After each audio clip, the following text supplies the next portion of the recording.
নমস্কাৰ ছাত্ৰ ছাত্ৰীসকল, তোমালোকৰ কাৰণে আজি লৈ আহিছোঁ এছামিছৰ 100% কমন কুৱেশ্যন ইণ্টাৰনেটত তিতা মিঠা এই চেপ্টাৰটোৰ পৰা 100% কমন কুৱেশ্যন লৈ আহিছোঁ। 5 মাৰ্কৰ কুৱেশ্যন দিয়া হয় ইয়াৰ পৰা।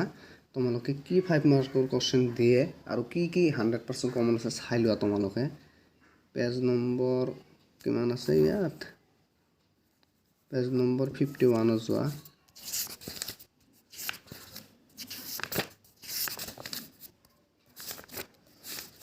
ইণ্টাৰনেটত তিতা মিঠা লেখকৰ নাম হৈছে ডক্টৰ প্ৰণয় দত্ত।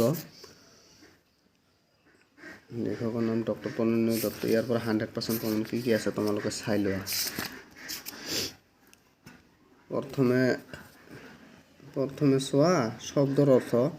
উৰা বাতৰি, উৰা বাতৰিটো 100% হয়। গুজব, উৰা বাতৰিৰ বিপৰীত শব্দ অৰ্থ গুজব। চিৰযুগমীয়া, চিৰস্থায়ী। তড়িৎ বিজুলী, এই তিনিটা 100% কমন হয়। এই তিনিটা মিছ নকৰিবা, এই তিনিটা পঢ়িবা।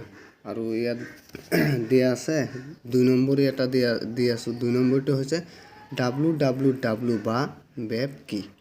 এইটো 2 নম্বৰৰ কাৰণে 100% কমন হয়, আহিব। এইটো মিছ নকৰিবা, 100% কমন। আৰু 6 নম্বৰটোত দিয়া আছে, এইটো 2020ত দিছিলে 6 নম্বৰ কুৱেশ্যনটো। কৈছে ইণ্টাৰনেটৰ মিঠা সুবিধাৰ লগতো তিতা সুবিধাও আছে, কথাষাৰৰ বক্তা কোন?